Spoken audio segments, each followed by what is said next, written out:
안녕하세요. 방금전에 반갑습니다.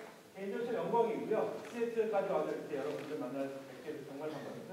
개인적으로 왜 그러냐면 가족들이 UP사입니다. 이 아래쪽에 우리 알려가지 있고 와이프 같이 살고 저는 이제 말 그대로 기러기 생활을 지금 한 2년 반째 하고 있는 그런 상황인데 사실 개인적으로 봤을 때는 5월달에 가족들 만나러 왔다가 우연한 기회에 한발 회장님 만나서 저녁 하다가 정말 재밌는 얘기 많이 했어요. 그러니까 이찬희 회장님 같은 경우도 저랑 좀 비슷하게 좀 미국에 늦게 오신 케이스고, 또 저도 마찬가지로 좀 뒤에 말씀드리겠지만 미국에 좀 늦게 왔던 그런 케이스였기 때문에 좀 같이 공감하는 부분이 되게 많았었는데, 근데 그 얘기를 하다가 그럼 그런 얘기를 한번 좀 같이 많이 나눠주면 어떻겠느냐라고 해서 어떻게 보면 잘 발전이 돼서 이번 창발의 어떤 주제까지 됐다고 말씀 좀 들었습니다. 그래서 개인적으로 참 영광이고요. 사실 오늘 드릴 말씀들을 이렇게 많은 분들 앞에 말씀드리는 건 처음입니다. 그래서 제가 그 덱들을 만들면서 고민을 좀 많이 했었고요. 그래서 얘기하다 보면 뒤에서 나오겠지만 제목에도 썼지만 우리가 동북아시아인, 특히 한국 사람으로서 미국에 살면서 경력을 어떻게 좀 관리를 해야 될 거냐, 이런 고민들을 좀 많이 개인적으로 좀 많이 했고요. 또는 이제 저는 뒤에서 말씀드리겠지만 또 소개도 하셨지만 인사를 하는 사람이거든요. HR을 하는 사람이기 때문에 어떻게 보면 여기 혹시 HR 하시는 분 계신가요? SKT에서 오신 분들 제외하고 안 계실 것 같아요. 그럼 전 되게 반가웠을 것 같긴 한데 그냥 미국에서 HR 하는 사람이 별로 없습니다. 그러다 보니까 어떻게 보면 적응하기가 더 힘들었었던 것 같아요. 그래서 그런 것 고민도 많이 하게 됐고, 그러니까 제 개인에 대한 경력 고민도 많이 하게 됐고, 그 다음에 이제 또 한인으로서 미국에 나와 있는 분들을 또 HR 하는 사람으로서 여러 가지 코칭이라든가 이런 그 도와드리면서 또 겪었던 여러 가지 그런 얘기들을 겪으면서 우리는 어떻게 해야 이렇게 좀 미국이란 큰 시장에 와서 성공할 수 있을까? 또 성공하지 못하는 요인들은 뭘까? 이런 고민들을 많이 하게 됐던 것 같습니다. 그래서 그런 것들을 오늘 좀 공유하는 자리가 될 것 같습니다. 뭐 대단한 얘기거나 그런 얘기는 별로 없을 것 같아요. 그래서 오늘 좀 말씀드릴 내용은 아마 그런 내용들을 말씀드리기 위해서는 저에 대한 이해가 좀 있는 게 좋으실 것 같아서 제 얘기도 개인적인 얘기들을 좀 할 생각으로 있고요. 그 다음에 제가 지금까지 경험해왔던 그런 저의 경력들, 이런 것도 얘기를 좀 하게 될 것 같고, 그 다음에 제가 뭐 아주 길진 않지만 미국에서 생활을 하면서 제 나름대로 겪었던 것들, 느꼈던 것들, 이런 것들도 말씀 좀 드리게 될 것 같고, 그 다음에 그런 과정에서 인사를 하는 사람, 그러니까 저는 어쨌든 큰 기업에 있었던 사람인데, 큰 기업에서 HR 하는 사람으로서 겪었던, 또는 봤던, 또는 배웠던 그런 시각들이 무엇인지를 좀 오늘 공유하는 자리로 가질 생각으로 있습니다. 그리고 혹시 만약에 시간이 좀 남으면 Q&A에서 혹시 회사에서 가르쳐주지 않는 HR 이야기, 인사의 비밀, 이런 것들 혹시 궁금하시면 그런 얘기 미국 애들 안 해주거든요. 필요한 게 있으면 그런 얘기를 좀 해보려고 합니다. 그 본격적인 얘기로 들어가기 전에 몇 가지 좀 그 말씀 좀 드리고 싶은 게 있어요. 방금도 말씀드렸지만 저는 여러분들 대부분의 분들처럼 어떤 뭐 공학을 했거나 또 엔지니어거나 또 뭐 프로덕트를 하시거나 비즈니스를 하거나 뭐 디자인을 하는 사람이 아닙니다. 굉장히 저는 HR을 하는 사람이고 올해가 이제 만 26년째 인사만 하는 사람입니다. 그래서 약간 좀 독특한 부분이 있고 일부 분들에 대해서는 아마 제가 겪었던 커리어가 딱 와닿지 않을 수도 있는데 어쨌든 그 운영이나 얘기하면서 그런 것들도 도움이 될 것 같다는 생각을 가져서 얘기를 하게 됐는데 그런 독특한 상황이 좀 있는 것 같고요. 또 제가 지금 현재 있는 또 제가 그 처해 있는 그 나이, 저희 어떤 가족들의 스테이터스라든가 이런 것들도 약간 좀 독특할 수 있어서 그런 것도 한번 좀 미리 말씀 좀 드리고 싶고요. 또 한 가지는 방금 정세준 대표님이 굉장히 정말 재밌고 또 성공적인 얘기를 많이 하셨는데 저는 석세스 스토리는 아니라고 생각을 해요. 어떻게 보면 약간은 여러분들이 앞으로 우려가 되시는 부분이라든가 앞으로 여러분들이 잘못하면 겪을 수 있는 그 우려가 되는 얘기들일 수도 있을 것 같아요. 그래서 그런 것들을 오히려 제가 드러내놓고 말씀 좀 드리고 싶고 뭐 대단한 석세스 스토리는 분명히 아닐 거다라는 말씀 미리 좀 드리고요. 그 다음에 아까도 말씀드렸지만 여기는 여러분들 중에 이미 뭐 여기 계신 그 시애틀 업계 쪽에 대부이신 알렉스 최 대표님이란 이런 분들처럼 벌써 이미 성공하신 분들은 겪지 않으셨을 수도 있는 뭐 그런 일을 얘기할 수 있지만 대부분 분들에게 좀 도움이 됐으면 하는 바람으로 왔습니다. 그래서 제 그 경력을 좀 말씀드리려고 하는데요. 저는 좀 복잡합니다. 그래서 올해 이제 말씀드렸죠. 저는 이제 인사쟁이고요. 대기업 그 기업들에서부터 인사 업무를 해왔었고, 첫 번째 로고를 기억하시는 분들 계세요? 저거 아시면 연식이 좀 되신 겁니다. 요즘은 저렇게 부르지 않죠. 앞에 이제 SK에서도 오셨는데, 요즘은 SK라고 부르고 저는 3개월 때 들어간, 장학퀴즈 기억나시죠? 장학퀴즈를 통해서 꿈을 키워왔던 그런 사람이었는데, 어쨌든 SK라는 회사로 들어갔습니다. 사실은 그 당시 제가 이제 그 86학번인데, 다른 회사 갈 기도 있는 기회도 있었어요. 다들 인터뷰도 받고, 저는 주로 이제 외국계 기업을 가고 싶다는 생각을 어렴풋이 했었기 때문에, 뭐, 좋은 외국계 기업도 갈 기회가 많이 있었는데, 이상하게 SK, 선경을 가고 싶었어요. 괜히. 장학 퀴즈에 대한 환상이 엄청 컸기 때문에. 그래서, 외국계 기업을 가지 않기로 마음을 먹고, 이제 SK를 가게 됐는데, 이제 93년도에 졸업을 했는데 그 당시만 해도 사실은 한국 경제가 꽤 좋았어요. 그래서 웬만큼 공부 아주 멍땡이 치지 않으면 그래도 그냥 먼서 내면 잡을 잡을 수 있는 이런 상태였기 때문에 내가 앞으로 가서 뭘 해야지라는 생각은 안 했던 것 같아요. 여기 계신 뭐 엔지니어링 학부나 이러신 분들은 대부분 이걸 해야지 생각이 대부분 있을 수가 있는데 저는 경영학과 전공했거든요. 그래서 그냥 회사 가서 어린이시네요. 그냥 회사 가서 일하면 되지, 회사 가서 돈 벌면 되지 정도 생각밖에 없었어요. 뭐 대단한 꿈이라든가 이런 게 별로 없었어요. 지금 생각하면 답답할 노릇이죠. 제 아들이 그렇다 그러면 등짝 한번 스매싱을 했을 텐데 그런 상태였던 것 같아요. 뭐 그 당시 사회도 좀 그랬던 것 같고요. 그러니까 그 당시 학교를 다니셨던 분들 알겠지만 저는 학교에 있지는 않았었거든요. 일단 학교에 들어갈 수가 없었고요. 전경들이 깔려있기 때문에 들어갈 수 없었고, 시험도 못 보고, 그 다음에 저는 약간 뜻한 바가 있어서 학교에 있지 않고 이제 서클을 생활을 해서 야학을 했었어요.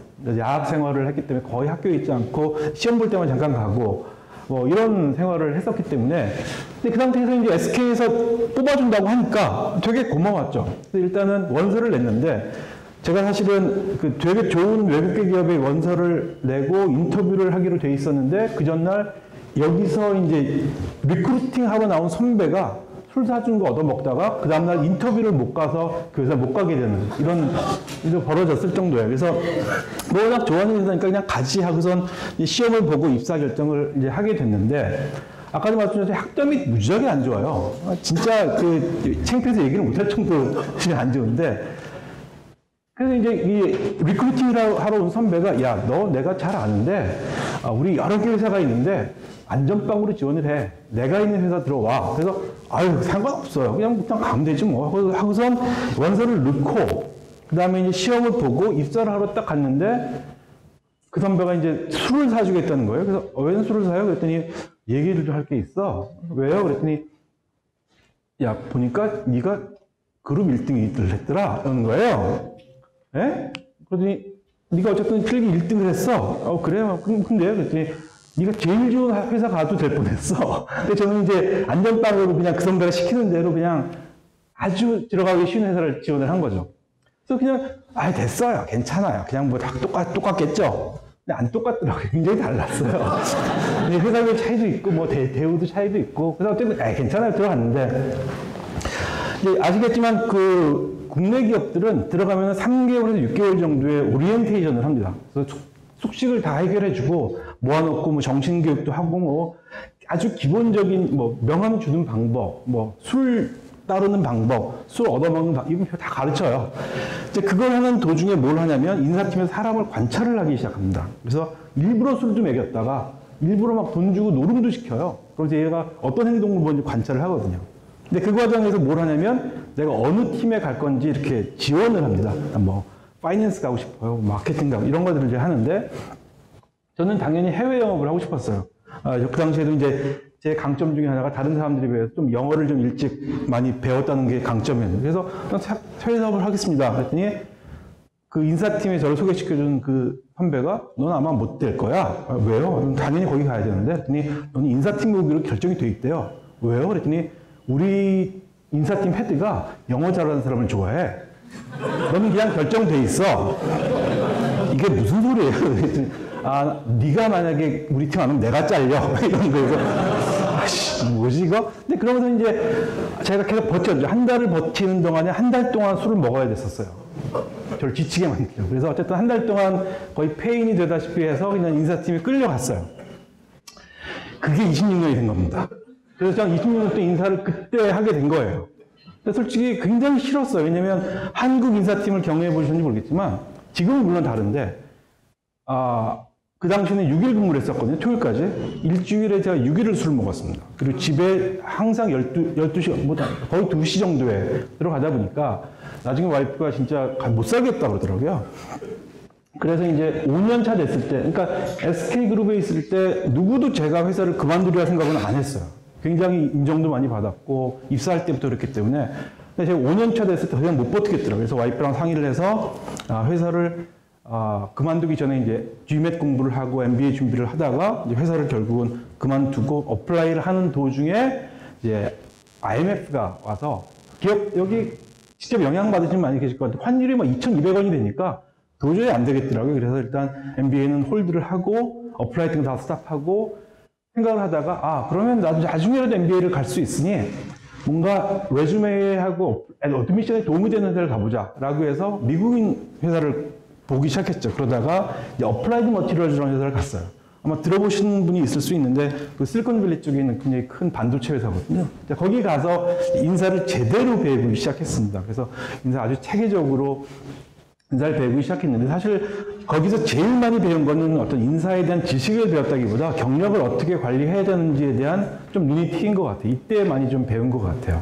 그래서 나중에 좀 자세한 말씀 드리겠지만 이때 내가 그냥 SK에서 이제 그 상황이 어땠냐면 내 인생을 남들에게 맡겨버린 꼴이 돼버린 거죠. 그러니까 회사 결정할 때도 선배가 그냥 갔고 그다음 그 선배 때문에 술 먹느라고 좋은 데도 안 가고 그다음에 내가 하고 싶은 업무도 못하고 인사에 끌려간 게 된 거죠. 그게 제 지금 평생을 좌우해버린 꼴이 된 거죠. 그러니까 내 인생에 대한 내 생각이 없다 보니까 남한테 그냥 끌려가게 된 너무 그게 화가 나더라고요. 화가 나서 이제 안 되겠구나. 내 인생과 내 커리어는 내가 관리를 한다라는 생각을 이때 하게 된 거죠. 이때 어떤 생각을 뒤에 좀 자세히 드리겠지만 이때 어떤 생각을 가졌냐면 그 당시에 이제 그 사장님이 한 분 계셨는데 그분이 이제 자기 경력을 얘기를 그분은 30년간 CEO만 하신 분이에요. 뭐 코리안 아메리칸이신데 그분 얘기를 들으면서 뭐였냐면 세태를 읽어라. 월드 이코노미가 돌아가는 걸 읽어야 된다라는 생각을 하셨는데 이때는 제가 모든 저의 퍼스펙티브는 뭐냐면 우리나라의 기름값 SK가 경유사 갖고 있잖아요. SK의 기름값만 신경을 썼어요. 퍼스펙티브가 그냥 로컬인 거예요. 로컬에서도 아주 마이너한 그런 리테일 프라이스, 오일 프라이스 값 이것만 신경을 썼었는데 이 회사로 딱 옮기고 나니까 일단 시야가 굉장히 글로벌라이즈가 됐고요. 전 세계에 어떤 반도체가 어디서 쓰이는지, 그 다음에 서플라이 디맨드가 어떻게 되는지, 그 다음에 그 커브가 어떻게 이루어지는지를 보게 되더라고요. 그러면서 이게 내가 인사 업무를 하지만 어떤 인더스트리, 어떤 컴퍼니에 따라서 이제 시각이 달라지겠구나라는 생각들을 좀 적극적으로 하게 됐어요. 근데 이제 이때 혹시 반도체 쪽에 계셨던 분이 있는지 모르겠지만 97년도에 제가 저 회사를 들어갔는데 어마어마한 호황이었어요. 97년 초까지. 그러다가 아시는 것처럼 반도체는 사이클이 있잖아요.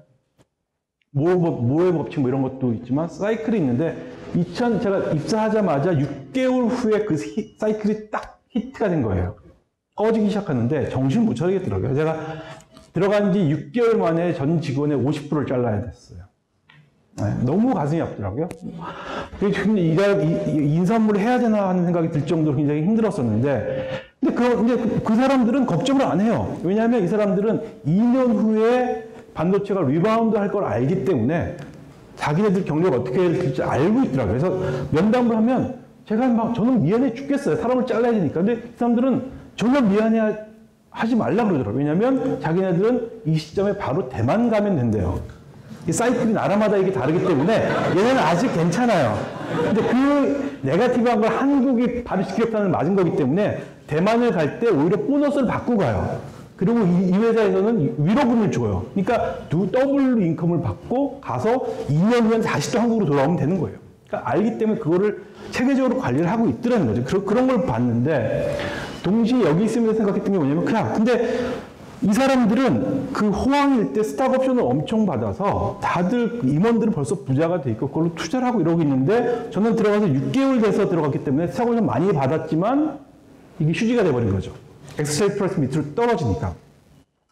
너무 화가 났어요. 그래서 이거를 내가 겪으면 안 되겠다라는 생각이 들어서 어떤 생각을 했냐면 미리 가자.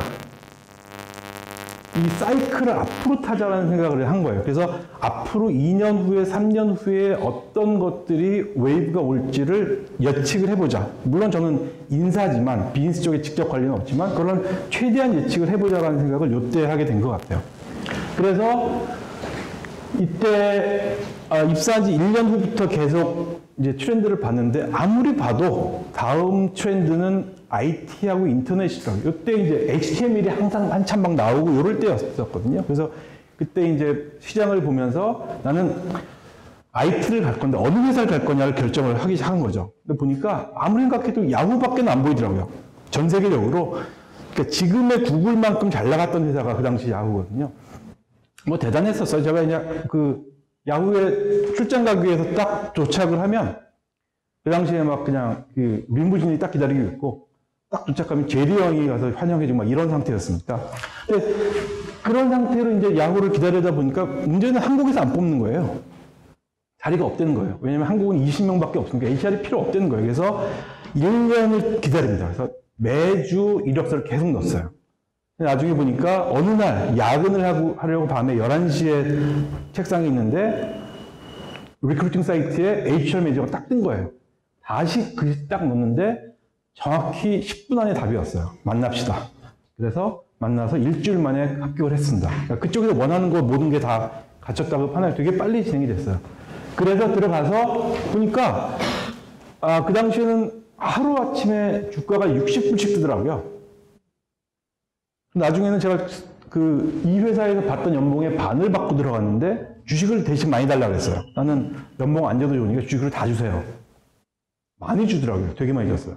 그래서 아시겠지만 이때 그 스탁 프라이스가 500불까지 갔었거든요. 100불대에서 500불까지 가서 제가 영어로 따지면 I could have made $20 million. 크루브입니다. 그게 중요한 크루브입니다. 그래서 결국은 나중에 미국 대선에서 이제 부시가 이기고 엘고가 지는 바람에 스탁 버블이 이제 꺼지기 시작했잖아요. 대표적인 피해자가 저입니다.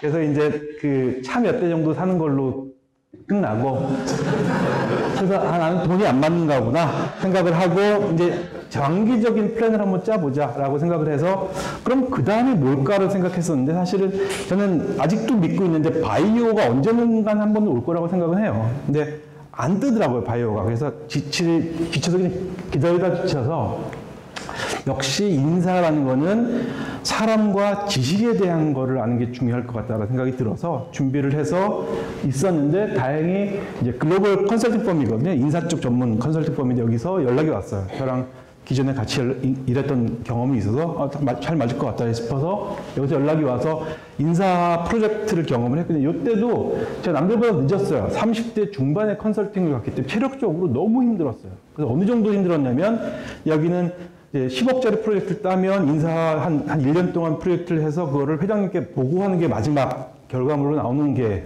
컨설팅 비즈니스잖아요. 어느 정도로 제가 힘들었냐면 이제 그 당시에 LG 그룹 이런 정유사가 이제 여수 이런데 정 대표님 여수 거기서 제가 많이 가고 했었는데 어느 정도로 제가 힘들었냐면 비행기 타고 가다가 비행기가 안 죽을 정도로 좀 사고가 났으면 좋겠다 이런 생각도 했었어요. 죽으면 안 되고 대신 한 일주일 입원할 정도로 어떻게 좀 사고 나면 안 되나 이런 생각을 했을 정도로 굉장히 힘들었어요. 체력적으로도 그렇고. 그래서 그때 고민하다가 이 당시 여기서 배웠던 건 주로 이제 인사제도, 어떤 여러분들 잘 아시는 평가, 보상 이런 거 하는 것들을 많이 프로젝트를 했었는데 보니까 그것도 벌써 한국이 포화가 된 거예요. 대기업들은 벌써 이걸 다 해놨어요. 그래서 그게 포화가 돼서 어떤 걸 해야 될까 생각해 보니까 결국은 이런 제도들이 아무리 좋아도 여러분들 회사도 다 좋은 일 다니실 텐데 아마 제도는 다 좋은데 문제는 회사의 기업 문화나 커뮤니케이션과 리더십이 안 좋아서 회사가 안 좋고 내가 그 일하기 싫고 성과 안 나오고 이렇게 되는 거라는 걸 깨닫게 됐어요. 그래서 리더십과 커뮤니케이션과 기업 문화를 전문으로 하는 회사를 컨설팅 회사를 차렸습니다. 그래서 거기서 회사를 차려서 일을 했었는데 요걸 합쳐서 한 8년 정도 이제 남의 일을 하는 거죠. 컨설팅이라는 게 결국 남의 일을 해주다 보니까 배우는 건 많고 하긴 한데 뭔가 보람이 없는 거죠. 내 회사를 내가 키운다는 생각이 없어서 이제는 10년 정도 했으니까 내가 내 회사라고 부를 수 있는 그런 회사를 가야겠다라는 생각을 하고 있는 차에 이제 구글이 어느 정도 회사가 좀 커졌죠. 한 30명, 40명 넘어가면서 역시 HR 디렉터를 뽑는다라고 해서 제가 어플라이를 했고 저는 야후 경험이 있다 보니까 이쪽에서 바로 그냥 연락이 와서 들어가게 됐습니다. 한 6개월 정도 인터뷰를 해서 들어가게 됐고요. 이제 가게 됐는데 한국이라는 시장이 아직도 작아요, 인터넷이. 특히 구글에서는 굉장히 뭐 0.1%도 안 되는 그런 시장이기 때문에 답답했어요, 사실은. 그래서 뭐 지금 물론 200명, 300명까지 키워놨지만 제가 굉장히 나이가 많은 축에 그러니까 구글에 있는 그 HR 헤드 중에 라즈로라는 사람 책도 보셨을 텐데 라즈로보다 제가 7살이 더 많았으니까 굉장히 나이가 많은 축이었는데 그런 경력에 비해서 하는 역할이 너무 작았던 거죠. 코리아라는 데가. 그래서 계속 일을 좀 넓히는 작업들을 많이 했어요. 그래서 아시아 쪽 일도 하고 또 아시아 쪽 그 리더들 교육도 맡아서 하고 했는데도 이게 뭔가 안 채워지는 거예요. 그래서 좀 플래닝을 했죠. 그래서 나는 본사로 가야겠다라고 준비를 해서 한 3, 4년 준비를 해서 이제 본사로 가게 됐습니다. 그래서 본사에서 재밌는 일을 많이 했어요. 여러분들이 아시는 뭐 구글 플러스, 그 소셜 플랫폼이죠. 구글 플러스라든가 또 여러분들 많이 쓰시는 구글 맵스 쪽, 그 다음에 마지막에는 이제 그 딥마인드 아시죠? 알파고 하는 딥마인드 구글 브레인 쪽에서 HR을 했었는데 주로 이제 엔지니어링을 관리해주는, 도와주는 그런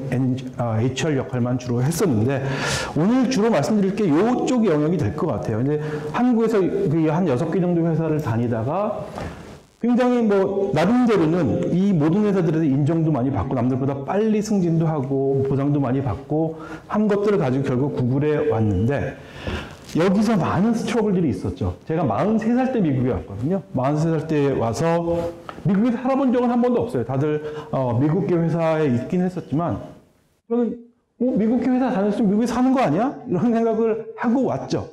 이제 거기서 느꼈던 여러 가지 충격들, 또 일하고 사는 방식의 어떤 어려움들, 이런 것들을 40대 중반에 그거를 느끼려니까, 이겨내려니까 굉장히 힘든 분들이 많이 있었던 거죠. 그런 얘기들을 오늘 좀 말씀을 드릴 거고요.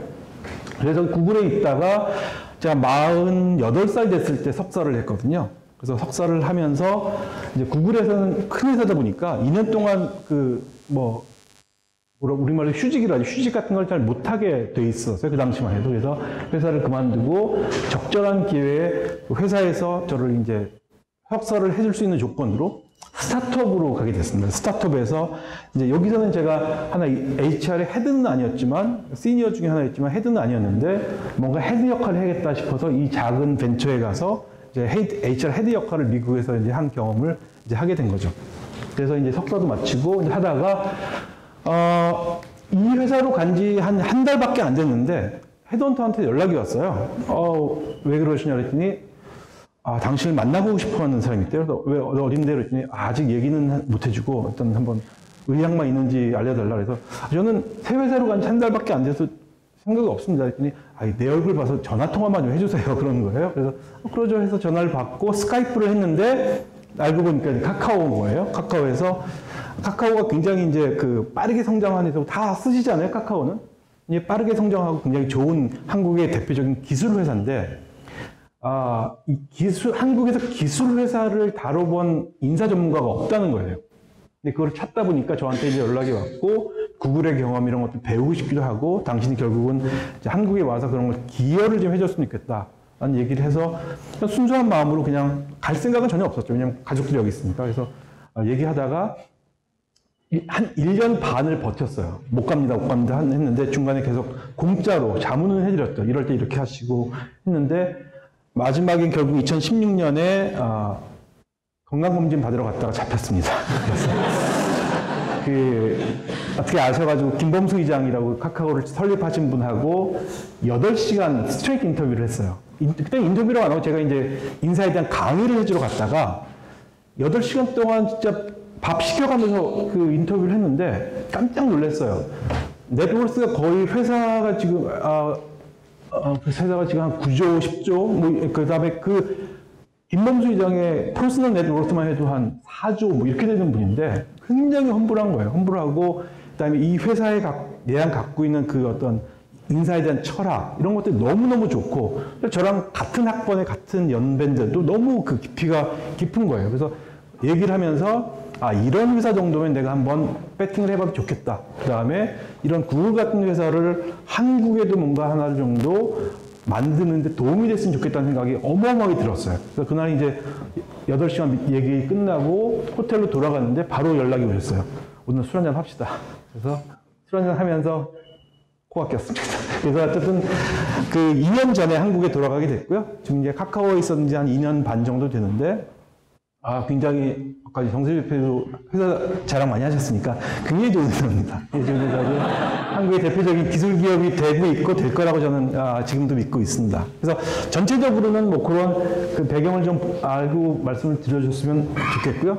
서술이 좀 길어졌는데, 저의 관심보다는 이런 겁니다. 아까도 말씀드렸듯이 저는 인사쟁이이기 때문에 HR에 대한 모든 것들, 여러분들 아시는 것처럼 사람을 채용하고, 교육시키고, 그 다음에 평가하고, 보상하고 또는 내보내는 것까지 그 전반적인 그 프로세스에 대한 건 당연히 기본으로 많이 했고 또 관심이 있기도 하지만 더 이상은 관심이 별로 없습니다.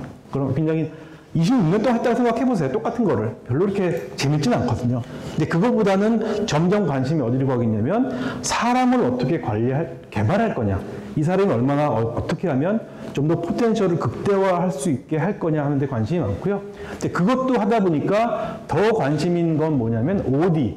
사람이 모여있는 게 조직인데 개별 사람들은 똑똑한데 조직은 성과를 못 내는 경우가 많거든요. 근데 그랬을 때 왜 그런지 컬렉티브하게 조직을 어떻게 더 다음 단계로 이동할 수 있게 만들어주는지 이런 것들에 관심이 많습니다. 그래서 제가 48살 때 동부에 있는 학교를 이제 가서 전공했던 건 뭐냐면 이제 Positive Organization Development라는 학문을 전공을 했어요. 약간 디테일하지만 거기서의 키워드는 두 가지입니다.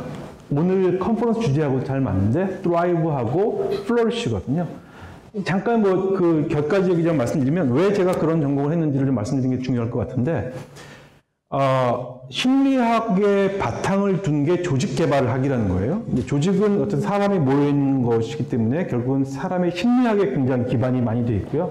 심리학의 발전이 통해서 조직 개발이 됐는데, 일반 심리학하고 일반 조직 개발은 어떤 관점을 갖고 있냐면요. 심리학이라는 건 언제 이게 융성하게 되냐면, 나치 시절 이후에 심리학이 발전을 하게 됩니다. 왜냐면, 나치 시절에 억압받고 핍박당했던 유태인들이 몇백만일 거잖아요. 그 사람들이 다 환자가 된 거예요. 심리학 환자들이 된 거예요. 정신 환자가 된 거죠. 이 사람들을 고쳐내기 위해서 케이스를 분석하면서 심리학이 엄청나게 발전을 하게 된 거거든요. 근데 그러다 보니까 그게 일반적인 조직 개발에도 반영이 됐어요. 그래서 그 사람도 조직 개발 쪽도 그런 관점을 갖고 있는데 이게 어떤 문제가 있냐면 기본적으로 심리학에서 갖고 있던 것처럼 이 사람들은 뭐가 문제가 있어, 정신적인 문제가 있어라는 가정을 합니다. 자, 그렇게 된 상태에서 이 사람들을 고치려고 하다 보니까 이 사람들의 정상적으로 돌아오는 게 목표입니다. 그럼 이 치료가 끝나면 정상이 되는 거죠. 본전이 되는 거예요. 이 상태 위에 더 큰 것들이 많은데 그걸 못 보고 부정적인 거를 정상으로 만들어지는 것 정도에 포커스 되다 보니까 조직도 마찬가지가 된 거예요. 그래서 저희가 연구하는 POD라고 하는 Positive Organization Development은 뭐냐면, 자, 물론 사람들이나 조직이나 안 좋은 게 있지. 안 좋은 게 있는데, 그것만 볼 게 아니라 이 사람들이 갖고 있는 엄청난 포텐셜을 미리 발견해서 이거를 더 크게 맥시마이즈를 시켜주면 우리가 갖고 있는 단점과 컴플렉스와 이런 것들이 irrelevant해질 거다. 라는 가정을 갖고 있는 거예요. 굉장히 긍정적인 학문이에요. 그런 것들을 앞으로 한국에서도 적용하고 싶다라는 그 어떤 포부를 가지고 이제 한국에 들어가게 됐습니다. 근데 그게 이제 제가 주로 좋아하는 관점이고 사람과 조직을 보는 어떤 시각이라고 보시면 좋을 것 같습니다. 자, 그래서 어쨌든 아까 다시 제 첫 번째 경력을 돌아가면 제가 지금부터는 이제 제가 갖고 있는 경력에 대한 커리어 매니지먼트에 대한 어떤 시각의 흐름, 어떤 변화를 좀 말씀드리고 싶었는데, 한국 기업에 갔을 때는 딱 이 생각이 들었어요. 혹시 이게 릴레이트가 되시나요? 경력하고 어떤 관점이 다를지? 쇼핑몰 많이 가보시면 아시겠지만, 필이면 내가 가면 항상 쇼핑몰이 꽉 차 있어요. 파킹라시에. 이럴 때 어떤 어프로치를 취하시나요? 두 가지 종류가 있죠. 계속 뱅뱅 돕니다. 돌면서 자리가 날 때까지 자리가 날 때 들어가려고 하면 어디선가 모르게 누군가가 또 자리를 차고 들어가죠. 어떤 분들은 자리가 날 때까지 한 군데에서 기다립니다. 근데 내가 기다리는 데는 자리가 안 나고 항상 보면 다른 데서만 자리가 나죠. 이게 참 아이러니죠. 그렇죠? 이런 것들을 한국 기업에서 많이 봤어요. 나는 준비가 돼 있다고 생각하고 난 승진하고 싶은데 그 당시만 해도 80년대, 90년대만 해도 내 팀장이 버스에 치지 않으면 나는 팀장이 안 되는 거죠. 그 사람이 빨리 죽거나 암에 걸리든 버스에 치든 어떤 그 중에 하나 없어져야 내가 그 자리에 가는 건 이게 너무 아이러니라고 생각을 했었어요. 근데 그게 아직도 많은 기업에서 그렇게 운영이 되거든요. 그러니까 사람들을 적재적소에 쓰고 이 사람의 역량에 따라 이 사람들을 빨리빨리 승진도 시켜주고 보상도 해주고 그다음에 이 사람들을 모티베이션 시켜주는 게 굉장히 중요한 역할인데도 불구하고 아직까지 과거 군사 조직과 같은 조직도의 사람들을 끼워 넣다 보니까 이 자리가 비지 않으면 이 사람들에 대한 모티베이션이 관리가 안 되는 거죠. 그런 것들을 보면서 너무 많은 프러스트레이션을 느꼈어요. 이게 뭘까? 내가 이런 조직에서 계속 내가 있어야 될까? 이런 생각들을 하면서 사실은 제 경력도 같이 이제 관리를 하려는 어떤 시각들을 좀 갖게 됐죠. 그러면서 이제 시각들이 조금 바뀌기 시작한 게 이제 업계가 좀씩 바뀌기 시작을 하는 거예요. 요거는 이제 진짜 앞에서 이런 허접한 이론이 아니라 주차장 이론이 아니라 진짜 인사에서 얘기하는 경력 관리의 이론이거든요. 그래서 이제 제가 이제 컨설팅을 하면서 여러 가지 문헌도 보고 리서치도 해보고 했을 때 이제 90년대니까 IT가 있기 전이니까 그 당시에 많은 기업들의 사례들을 쭉 케이스 스터디를 해보니까 이런 그림이 그려지는 거예요. 이거 이제 Z자 이론이라고 하는데 여기 계시는 주로 대기업, 마이크로소프트라든가 IBM이라든가 아니면 애마존이라든가 이런 데 계신 분들은 잘 못 느끼실 수 있는데 그 당시 90년대에 막 굉장히 파퓰러했던 그런 큰 기업들, GM, GE 이런 회사들에서 보니까 CEO가 되기 위해 저 탑까지 가기 위해서는 25년이 걸린다는 거예요. 평균적으로. 물론 요즘 IT는 다르죠. 30살짜리 사장도 나오고 이러니까. 25년이 걸리는데 그 25년 동안 평균적으로 20개의 포지션을 겪어야 CEO가 되는 거예요. 인사도 해보고 재무도 해보고 마케팅, 세일즈 다 해봐야 한 기업의 전체가 보이는 거죠. 이런 어떤 전체적인 걸 보니까 나는 CEO는 못 되겠구나. 그거는 일단 접은 거죠. 난 그래서 이 CEO가 되는 일단 패션은 일단 접고 내 분야에서 성공을 해야겠다라는 생각을 하고 있어서 90년대 2000년대까지는 그런 생각 완전히 접고 있었는데 이제 시대가 바뀌고 IT와 어떤 제3차 산업혁명 이런 것들이 오면서 전문가 시대가 이제 오기 시작한 거죠. 그래서 보니까 야후도 마찬가지고 근데 그걸 연계 저는 야후에서도 많이 시작됐다고 생각하고 제리안 같은 사람들 30대에 시작해가지고 쭉 그냥 바로 여기까지 간 거죠. 창업이 되기도 하고 근데 그때 본 게 이제 어느 한 분야에서만 우뚝 서면 임원이 될 수 있는 시대가 열리기 시작한 거죠. 요건 이제 T자형 이제 캐리어 매니지먼트라고 하거든요. 그래서 한 분야에서 어떤 일가를 이루면 임원급으로 갈 수가 있는 길이 열리는 거죠. 이런 것들을 많이 택하고 있는 기업들이 많이 점점 늘어나기 시작한 거죠. 그래서 저는 계속 경력을 이렇게 왔다 갔다 하지 않고 한 군데서 커서 나중에 승부하자라는 생각들을 이제 굳히게 된 것 같아요. 이제 그게 이제 아까 보여드렸던 어플라이드에서 야후로 갈 때 그런 어떤 마음을 먹게 된 거죠. 네. 그런 어떤 배경들이 있고요. 그 다음에 네. 그런 생각들을 하면서 그럼 내가 결국 어떻게 그러면 이걸 성장시켜야 되나 나를 또는 우리 조직에 있는 그 탤런트들을 어떻게 도와줘야 될까 하는 생각들을 이제 하게 된 거죠. 굉장히 간단한 프레임워크이죠. 여기에 모든 그 경영과 또 사람 관리 그 비밀이 있다고 생각을 하는데 한마디로 이런 거죠. 결국 내가 지금 어디에 있지? 나의 강점과 약점이 뭐지? 내가 잘하는 게 뭐고 좋아하는 게 뭐지라는 걸 명확하게 판단할 필요가 있습니다. 그 다음에 해야 될 건 뭐냐면 내가 나이 55세가 됐을 때 또는 60살이 됐을 때 또는 그거보다 좀 더 잘게 자른다 그러면 3년 후에 뭐가 되고 싶지를 아는 게 제일 중요하고 근데 저는 대학교 때 이 생각은 전혀 안 했었던 거고 그거를 나중에 회사 가서 이제 생각을 하게 된 거죠. 그 다음에 생각해야 되는 건 뭐냐면 굉장히 어려운 시기를 겪어서 이걸 우리가 이런 모습이 되고 싶을 텐데 나를 도와주는 이 테일윈드 같은 게 분명히 있을 거고요. 그 다음에 내가 이렇게 되기 어렵게 만드는 그런 여러 가지 뭐 컴플렉스라든가 또 심리적인 문제라든가 능력상의 문제, 가족적인 여러 가지들이 있을 거거든요. 이런 것들을 어떻게 미니마이즈 할 거냐, 얘네들을 어떻게 맥시마이즈 할 거냐, 이게 그 관건이었다고 생각이 됐어요. 머릿속 정리가 그냥 끝난 거죠. 그래서 그때부터 했던 게 뭐냐면 나는 무조건 현재 상태에서 3년 후를 본다. 20년은 너무 멀고요. 20년은 물론 어렴풋한 목표는 항상 가지고 있어요. 항상 가지고 있는데 1년, 2년을 점을 찍어서 결국은 20년을 가는 거기 때문에 20년 후에 그 모습 큰 것만 보고 그냥 3년을 이어가자는 생각을 한 거예요. 그래서 제 경력을 아까 보시면 아시겠지만 모든 게 3년으로 연결되어 있어요. 26년 돼서 9개사를 갔잖아요. 3년 되면 3년이 2년에서 2년 6개월 뒤면 일단 여기가 근질근질해집니다. 왜냐면 그 회사는 벌써 다 파악했거든요. 난 비즈니스가 이거 아니고 그 조직을 다 파악했기 때문에 그 다음부터 뭐가 되냐면 레피티션이에요. 똑같은 일 계속하는 게 인사의 숙명이다 보니까 뭐 그런 걸 좋아하는 사람도 분명히 있었는데 저는 그쪽은 아닌 것 같아요. 그래서 가서 인사 제도와 조직을 한번 딱 정리하면 그 다음에는 다른 걸 또 하고 싶은 거죠. 근데 그게 같은 인더스트리가 아니라 계속 어떤 이볼빙하는 그 인더스트리를 가고 싶은 게 저의 어떤 하나의 그 프레퍼런스인 거죠. 물론 이제 안 좋게 보면 왔다 갔다 하냐 이럴 수 있지만 저의 프레퍼런스예요. 예, 그래서 어쨌든 그런 생각을 갖고 있었기 때문에 결국은 이거를 항상 생각을 했어요. 3에서 5년을 보자.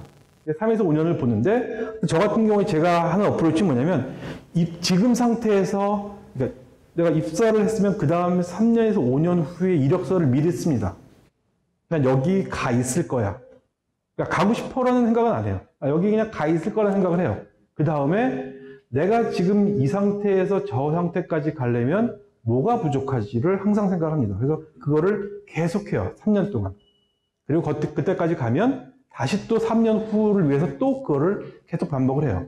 그게 뭐 언어가 됐던 인사적인 지식이 됐던 학위가 됐던 그거를 굉장히 디테일하게 채우는 작업들을 아주 약간 거의 패러노이드 같이 합니다. 그래서 지금 개인적으로 뒤에서도 말씀드린 여러 가지 차원이 있는데 저는 뭐 저희 멤버들인데서 얘기하기 그렇죠. 저는 분명히 제가 60 되기 전에 중국이 더 커질 거라고 생각되기 때문에 지금 173일 동안 하루도 안 빠지고 중국을 하고 있거든요. 그 다음에 정세 대표도 계시지만 체력 관리를 위해서 지금까지 3개월 하고 한 열흘 동안 100일 동안 하루도 안 빠지고 제 식단을 룸에다 기록하고 있어요. 덕분에 3kg가 빠졌습니다. 좋은 앱입니다. 네, 제가 그 증명을 하고 있고요. 굉장히 좀 그런 것도 약간 그 옵세시브한 게 있어요. 그래서 그거를 항상 카테고리를 정해놓고 내가 체력적으로 관리할 건 어떤 포인트지, 지식적인 건 어떤 걸 해야 되지, 그 다음에 이제 정서적인 걸 위해서는 어떤 메디테이션 어떻게 해야 돼, 이걸 계속 그 관리하는 그런 좀 있고요. 그래서 저의 개인적인 거는 어쨌든 내부에 있던, 저는 아까 구글에서 말씀드렸죠. 구글에서도 내부에서 이동을 계속 3년 주기로 짜요. 내부에 있지만 어떤 롤로 갈지, 이 롤을 어떻게 더 키울지, 어느 로케이션으로 갈지를 지속적으로 계속 생각을 하는 거죠. 그래서 두 가지 이론이 있는데 경력 개발을 하기 위해서 나의 강점을 더 극대화시킬 거냐 아니면 약점을 계속 보완할 거냐 이런 어프로치 취하는 분들이 계세요. 이런 분들은 평생 내내 미저러블하게 사는 거죠. 내가 좋아하는 음식이 10개 있으면 두 가지 어프로치가 있죠. 좋아하는 것부터 먹는 분과 맛없는 것부터 먹어서 맨 마지막에 좋아하는 걸 먹는 분 있잖아요. 맛없는 것부터 좋아하는 분들은 10가지 음식을 다 맛없는 것만 먹게 되죠. 그렇죠? 맛있는 것부터 먹기 싫어하는 분들은 10개를 다 맛있는 것만 먹게 되죠. 약간 똑같은 얘기지만 굉장히 관점이 다를 수 있잖아요. 저 같은 경우에는 약점은 잘 모르겠고 내 강점을 좀 더 극대화시킨다. 여기에 포커스된 제 경력을 계속 발전시켰어요. 그래서 나름대로는 저는 한 26년 동안 성공적인 월급쟁이 생활을 했다고 생각해요. 제가 뭐 성공을 하거나 대단한 창업을 한 건 아니지만 월급쟁이로서는 굉장히 재밌게 그때그때 가장 핫한 인더스트리만 가서 사람과 조직을 경험을 했다고 생각을 하는 거죠. 그래서 이제 특히 이제 그 구글 코리아에 있으면서 뭔가 조금 더 와닿았던 건 뭐냐면, 아, 내가 좀 더 노력하면 더 큰 물에 가서 놀 수가 있을 것 같은데 하다 보니까 남에 대해서 제가 그 경력 관리 코칭은 많이 했지만 제 자신을 셀링하는 데는 좀 부족했던 것 같은 생각이 드는 거예요. 그래서 이걸 하기 시작을 했습니다. 그래서 계속 제 그 내부 경력도 관리를 하고 본사 갈 때마다 헤드들 계속 만나는 거죠. 만나서 난 미국에 갈 준비가 돼 있고 가족들도 서포티브하다. 혹시 그런 걸 느끼셨는지 모르겠지만 한국 사람들은 난 유럽 가고 싶어. 이런 얘기 하는 거를 굉장히 개인으로서는 부끄럽게 생각하는 경우가 되게 많거든요. 나의 개인적인 또는 가족적인 어떤 뭔가를 이루기 위해서 회사를 이용한 것처럼 생각을 들 건 굉장히 다른 생각이에요. 회사로서는 얘의 어떤 패밀리를 디스트로브 해가면서 얘를 보내도 될까? 이런 생각을 하거든요. 그게 인사적인 관점이거든요. 저는 그래서 그거를 눈치채고 미리 얘기를 한 거죠. 나 언제든지 모바일 해. 가족들도 레디야. 이 얘기를 출장 갈 때마다 계속 한 거예요. 근데 그러다가 타이밍이 딱 맞아서 그 얘기를 하기 시작한 지 1년 만에 매니지먼트 팀에서 너 와라 해서 그냥 가게 된 거죠. 근데 그 얘기를 안 하면 절대 미국의 매니지먼트 팀들은 패밀리에 어떤 임팩트를 주면서 사람을 옮기지 않거든요. 그러니까 그런 것들을 항상 알리는 작업들이 필요했다고 보는 거죠. 그래서 그런 작업들을 타이밍을 맞춰 저는 이 좋은 회사들은 다 그런 제도가 있는데 보통 PDP라는 게 있거든요. 프로페셔널 디벨롭먼트 플랜이라든가 PIP랑 헷갈리면 안 되죠. 그럼 큰일 나죠. PIP는 아주 힘든 거고. 그래서 PDP를 계속 작성을 하는 거죠. 코롤리로 PDP를 작성을 해서 그거를 의도적으로 매니저한테 보냅니다. 나 지금 이런 거 앞으로 3년 동안 이거를 할 거고 네가 이거 도와줘. 이 얘기를 원어원 때마다 하는 거예요. 여기 계신 분들 다 원어원 지겹게 하실 텐데 특히 매니저분들은 너무너무 힘든 얘기를 할 텐데 원어원을 엄청나게 맥시마이즈 하는 거죠. 거기서 이제 업무 얘기를 하면 찌질해지는 거고요. 업무 얘기보다는 내가 지금 회사에 어떤 임팩트를 하고 있고 사회에 어떤 임팩트를 주고 있고 내가 앞으로 3년 후에는 이런 거 하고 싶어. 회사에 이런 걸 더 기여하고 싶은 얘기 계속 하는 거죠. 근데 그거 하다가 딱 타이밍이 맞았을 때 제가 의도한 대로 된 거죠. 그래서 그게 이제 제가 갖고 있는 어떤 커리어에 대한 어프로치였고 지금까지 했던 방식이라고 보시면 될 것 같은데 그래서 어쨌든 제가 43살이 됐을 때 딱 메이드가 됐어요. 그래서 와라 나 준비하고 와이프는 그 당시에 이제 자기 회사를 2개를 운영하면서 숙대에서 교수까지 했던 사람인데 다 접어 하고 지금 라이드 하고 있거든요.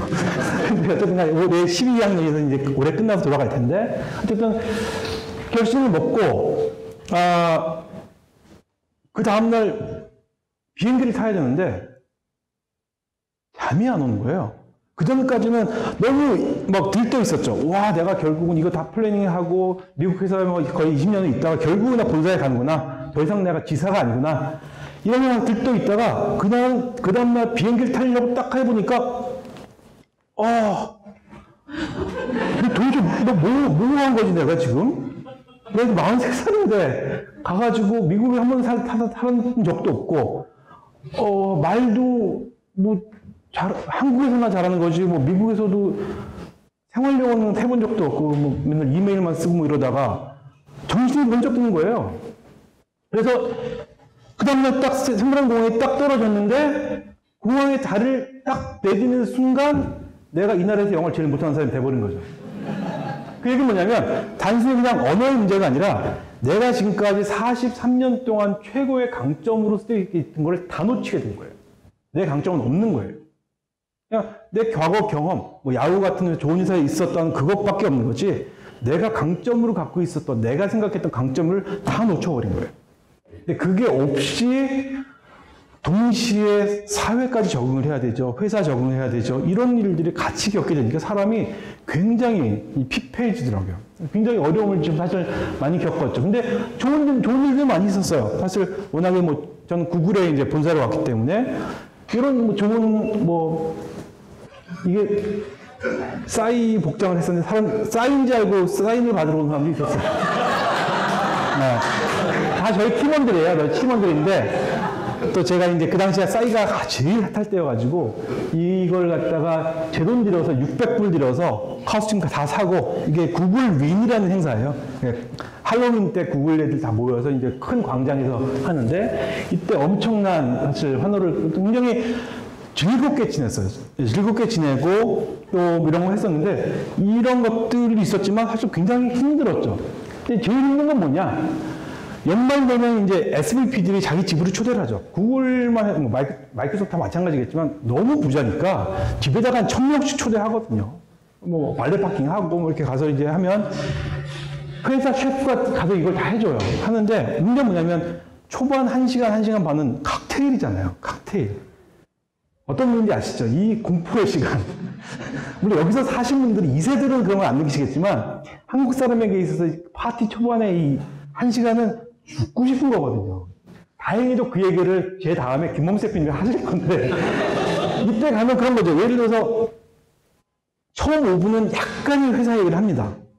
회사 신경 쓰는 걸 보여줘야 되니까 회사 얘기 좀 하다가 그 얘기를 5분 이상 더 끌면 그건 완전히 이상한 놈이 되는 거고, 오히려 딱 끊어줘야죠. 끊어주고 그 다음은 뭐로 들어가냐면 약간의 또 풋볼 얘기도 해야 되고 야구 얘기 해야 되고 그 다음에 영화 얘기 좀 해줘야 돼. 가슴 얘기 좀 해야 되고, 거기까지는 어떻게든 쫓아가요. 일부러 막 야구 공부도 하고 했거든요.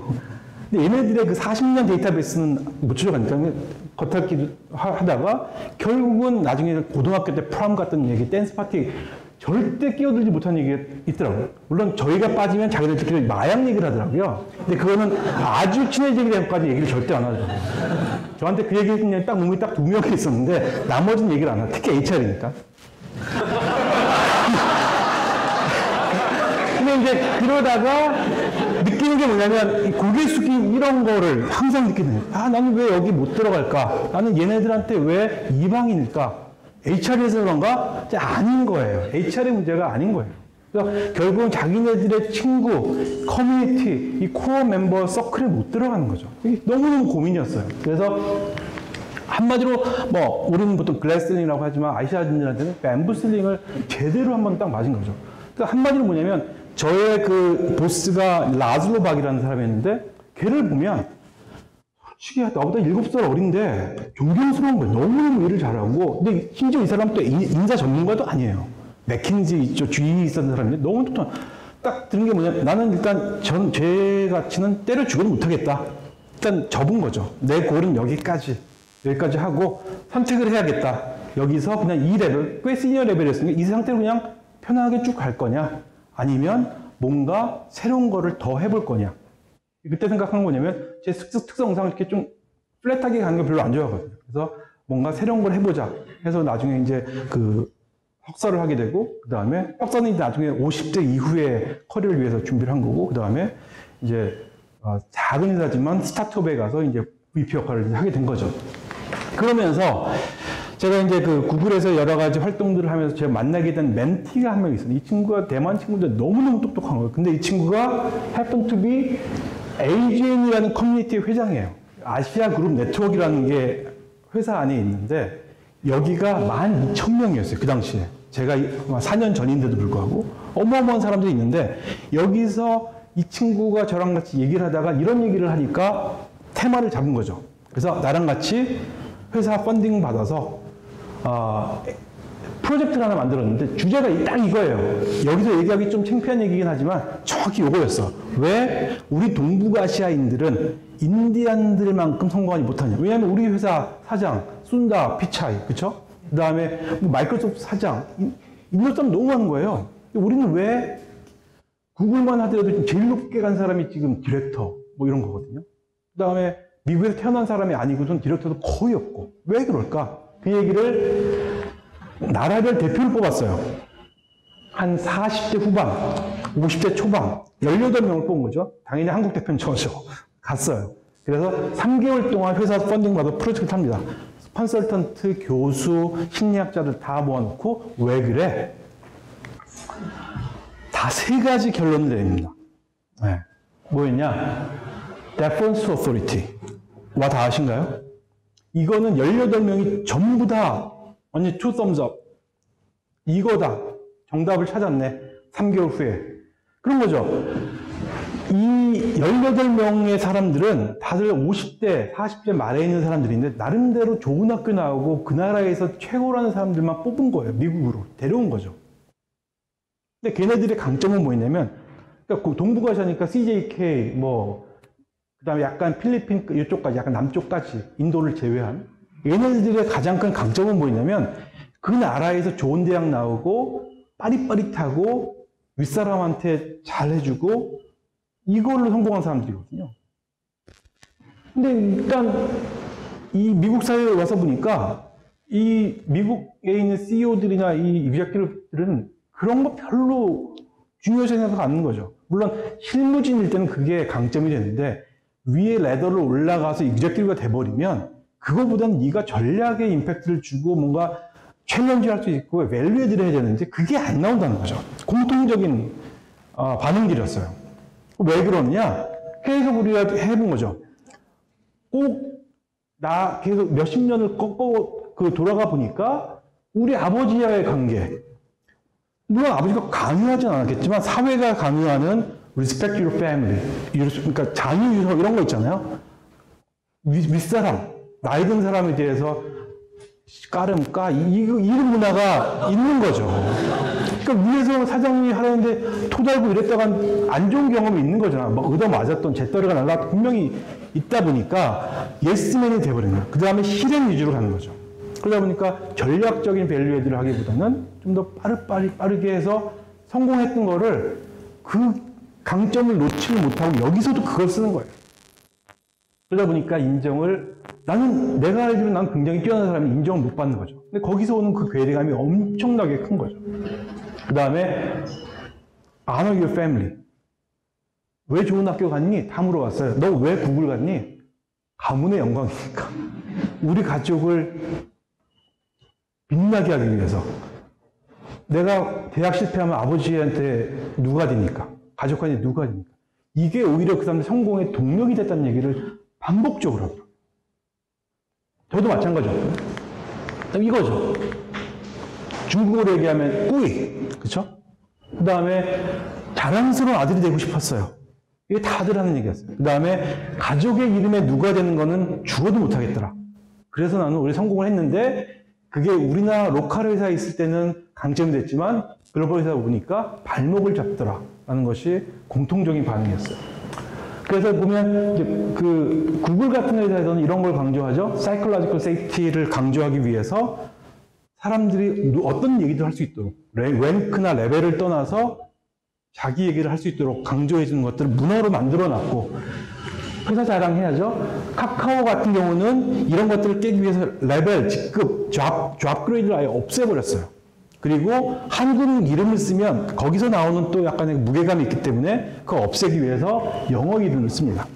굉장히 파격적인 문화를 시도를 하고 있는 거죠. 이게 굉장히 저는 긍정적인 효과가 있다고 생각을 합니다. 두 번째는 뭐냐면 relationship building인데요. 시간을 조금 빨리 가야 될 것 같은데 근데 기본적으로 그 학자들하고 같이 토론을 하다 보니까 뭘 발견했냐면 자 사람이 사람을 인식할 때 특히 미국 사람, 서양 사람들이 사람을 인식할 때는 두 가지 팩터를 보는데 첫 번째 팩터가 뭐냐? competence예요. 똑똑하냐? 일 잘하느냐? 두 번째가 뭐냐면 warmth예요. 이 사람이 따뜻한 사람이냐? 이 두 가지를 가지고 실험을 해봤어요. 사회적자들하고. 그랬더니 이 사람들은 능력도 떨어지고 따뜻하지도 않은 사람들이에요.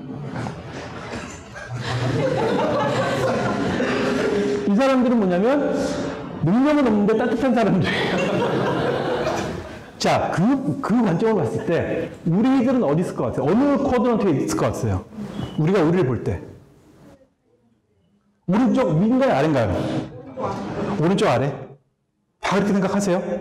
근데 우리끼리 얘기해보면 우리는 정에 있는 사람, 정의 문화잖아요. 근데 왜 그렇게 얘기하세요? 우리는 따뜻한 사람이잖아요. 그렇죠? 근데 그게 아니라는 게 중요한 거죠. 아시안들은 여기에요. 컴피턴스는 아무도 퀘스천 안 해요. 특히 한국 사람이 똑똑하다는 건 다 알아요. 근데 우리를 따뜻하게 볼까? 기본적으로 일단 눈이 쪽째졌죠. 안 웃죠. I love you 안 하죠. I'm sorry도 잘 안 하죠. 파크에서 가다 보면 얘네들은 한 번 만났어도 하이 존 뭐 아니면 브라이언 뭐 아들 이름 부르고 심지어 개 이름까지 기억하잖아요. 우리는 일단 사람 이름 기억 못해요. 아니 내 가족하고 내 개 이름도 기억 못하는데 내 친구가 아니죠. 따뜻한 사람이 아니죠. 개 이름 기억해줘야죠 당연히. 전 그래서 한동안 파크에서 펜 갖고 다녔어요. 아빠 존, 엄마 메리. 강아지 이름까지 잡고 다녔어요. 너무 신기하더라고요. 근데 그거 안 되면 친구가 안 되는 거죠. 근데 이게 이 종합을 한번 잘 보셔야 돼요. 자, 똑똑한데 원하지 않아요. 콜드해요. 이거 뭐예요? 포텐셜 스트레스예요. 내 적이 될 수 있는 애예요. 내 친구가 아니거든요. 그러니까 굳이 나한테 득이 안 되는데 내 코어 서클로 들어올 이유가 없는 거예요. 그게 우리한테 굉장히 중요한 포인트라고 저는 생각을 했어요. 왜 우리가 그 서클에 못 들어가는 거냐? 걔네들 굳이 받아들일 이유가 없는 거죠. 내가 웜한 행동을 하지 않으면. 웜한 행동을 우리가 40년 동안 안 해봤기 때문에 할 줄을 몰라요. 칭찬도 잘 안 하죠. 한국 사람들이 왜 칭찬 잘 못할 것 같아요? 받아본 적이 없죠. 못하는 거예요. 근데 그게 회사 가서도 그렇고 어색하거든요.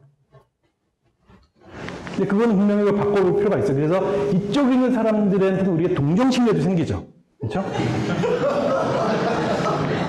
이쪽 사람들은 이제 격려를 하죠. 어차피 안 만나면 돼요. 이쪽 사람들은 우리가 존경심이 생기죠. 그렇죠? 우리는 근데 이쪽에 있어요. MB가 좋은 의미가 아닌 거는 다 아시죠? 한국에서는 좋은 의미로 받아들였죠? 아닌 거 아시잖아요. 안 좋아요. 네. 경쟁 상태가 되는 거죠. 굳이 우리 친구가 되기 싫을 확률이 높습니다.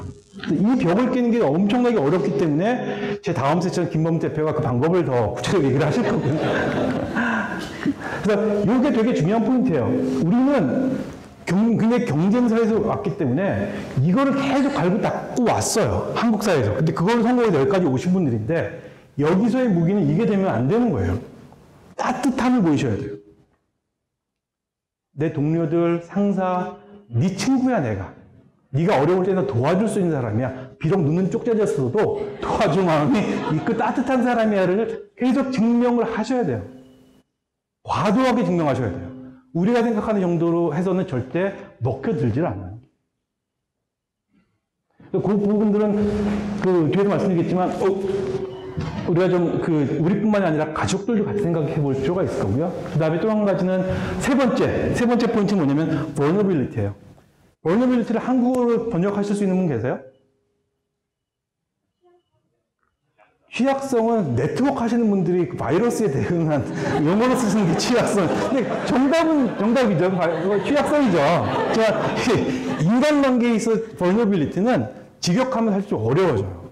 이 vulnerability는 내가 이렇게 취약하다는 거, 약점이 있다는 걸 보여줄 수 있는 용기예요. 어떻게 보면 반대거든요. 혹시 테드 중에 그 브레네 브라운 거 보신 적 있어요? 거기에 잘 나와 있어요. 오늘은 시간이 없어서 다 못 보여드리지만 약간 캡처해서 오긴 했지만 이거를 우리나라 말로 돌려서 얘기해보면 체면이에요. 체면. 내가 체면이 깎이는 거를 못 견뎌 하는 거죠.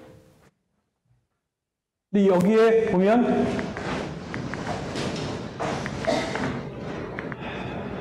아시겠지만 학교 갈 때 자녀분들 믹스앤매치 대회 같은 거 하잖아요. 얘네들이 이런 거 어렸을 때부터 벌써부터 키우는 거예요. 쪽팔리는 걸 의도적으로 하는 거죠. 그 다음에 왜 미국 애들 사진 찍을 때 맨 마지막에 뭐 하는지 아시잖아요. 예. 퍼니 페이스. 이런 것들이 벌너빌리티를 의도적으로 높이는 거예요. 저는 굉장히 의미 있다고 생각을 했었거든요. 그래서 이런 것들을 통해 가지고 우리가 어떻게 우리를 벌너블한 걸 보여줄 거냐. 사람이 완벽하면 친구가 없는 거 아시잖아요. 오히려 플랫폼 이펙트라는 게 심리학에도 나와요. 이 사람이 완벽한 줄 알았더니 실수를 가끔 하더라? 오히려 더 인간미가 있네? 이런 것들이 우리를 좀 더 웜하게 보이는데 도움이 된다는 거죠. 그리고 또 한 가지가 여기 있는 분들이 특히 오래되신 분들은 그런 생각 안 하시겠지만 한국에서 오신 지 2년, 3년밖에 안 되시는 분들은 내 삶 자체가 위협이에요. 내가 여기 있다가 잘리면 어떡하지? 나 영주권도 없는데 돌아가면 어떡하지? 이 자체가 엄청난 위협이기 때문에 사람이 이런 위협에 닥치게 되면요. 뇌가 제대로 작동을 안 합니다. 보신 적 있는지 모르겠지만 아미그달라가 하이적이 돼버려서 내 몸이 긴장 상태로 와요. 근데 긴장 상태가 오면 내 몸의 벌너빌리티를 보여줄 수가 없어요. 그래서 그게 공격적으로 나올 수도 있고 항상 패닉 상태에서 사는 거죠. 그러다 보니까 가족한테도 날카롭게 되고 주변 사람들한테 너그럽게 되기 어렵다 보니까 더 콜드해지는 거죠. 그래서 내가 특히 이제 미국에서 오신 지 얼마 안 되신 분들은 최소한 3년, 5년 되기 전까지는 내가 이 상태에 있겠구나 하는 걸 알고 생활을 하셔야 돼요. 그런데 그걸 어떻게 바꿀 수는 없지만 아는 것과 모르는 것 차이는 굉장히 크거든요. 내가 이런 상태구나. 그걸 가족들한테도 알려줘야 돼요. 나 힘들어. 내가 지금 되게 힘들어. 여기 적응하느라. 그런 것들을 계속 알려줄 필요가 있다는 거고 제가 그걸 다 실제 겪었던 거고요. 요거는 제가 스킵을 하고요. 그래서 마지막 정리한다 그러면 특히 이렇게 한 40대, 50대 오신 분들한테는 커리어 플래토가 분명히 한 번 오게 될 거고요. 특히 변화된 환경에서 계속 올라갈 수는 없거든요. 근데 그것도 괜찮다는 거죠. 살다 보면 그럴 수 있는 거고. 그 다음에 떨어지는 것들은 괜찮은데 리질리언트를 어떻게 할 거냐, 어떻게 다시 바운드백을 할 거냐를 생각을 하시는 게 굉장히 중요할 것 같고, 플래닝 어헤드. 우리 나뿐만 아니라 우리 가족들의 라이프 사이클에 맞춰서 미리 플래닝을 해야 되는 거죠. 3년 후에 애가 대학 갔는데 내가 한국 갈 수 있나? 못 가나? 내가 계속 회사 다녀야 되나? 리타이어 해야 되나? 이 고민들을 미리미리 해야 되는 거죠. 그 다음에 인생은 마라톤이라고 얘기하지만 직장 생활은 마라톤이 아니거든요. 스프린트예요. 100m 빨리 뛰고 잠깐 쉬었다가 또 뛰고, 이거를 계속 반복하는 게 커리어를 매니지 하시는 데는 훨씬 더 효과적일 수 있다는 생각이 들고요. 또 마지막 진짜 마지막입니다. 그래서 전체적인 미국에서 이런 걸 떠나서 경력 관리를 하고 내가 어쩌면 55세, 60세, 70세까지 달리셔야 되는데 그거를 달리기 위해서 필요한 건 에너지거든요. 근데 에너지가 체력적인 것뿐만이 아니라 내가 갖고 있는 그 에너지를 오프마이즈 하는 게 가장 중요합니다. 이제 균형이 있어야 돼요. 근데 문제는 뭐냐면 내가 살면서 애가 대학 갈 때 이후까지, 애가 장가 갈 때까지, 시집 갈 때까지는 디만드가 점점 올라가는데 실제 내가 갖고 있는 에너지 레벨은 점점 줄어들어요. 갭이 점점 커져요. 그거를 계속 에너지 레벨을, 게이지를 계속 보셔야 되는데 뭘 해야 되느냐? 네 가지예요. 스피리추얼 에너지, 멘탈 에너지, 이모션 에너지, 피지컬 에너지. 이 세 가지, 네 가지를 적절하게 균형이 되는데 하나가 만약에 스트레스홀드 밑으로 떨어진다. 그럼 모든 게 다 떨어집니다. 근데 그 중에서도 체력 관리 같은 게 안 되면 네 가지가, 세 가지가 다 무너지죠. 그래서 눈으로 관리하시면 될 것 같고요, 이거는. 네.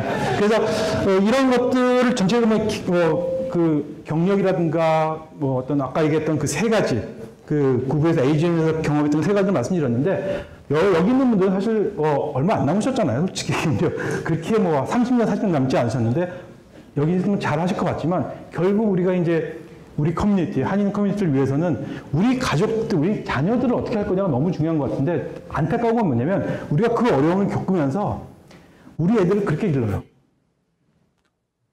애가 물어보거나 대들면 쓸데없는 소리 하지 이런 거, 특히 원스 같은 이런 것들을 우리가 빨리빨리 키워줘야 우리 애들이 나중에 미국 한인 사회에서 주류가 되고 메인스트림이 되고 정치인도 나오고 CEO도 나오고 이렇게 될 거라는 생각이 들어서 요거는 제가 한번 꼭 부탁을 드리면서 마무리 짓도록 하겠습니다. 네, 고맙습니다.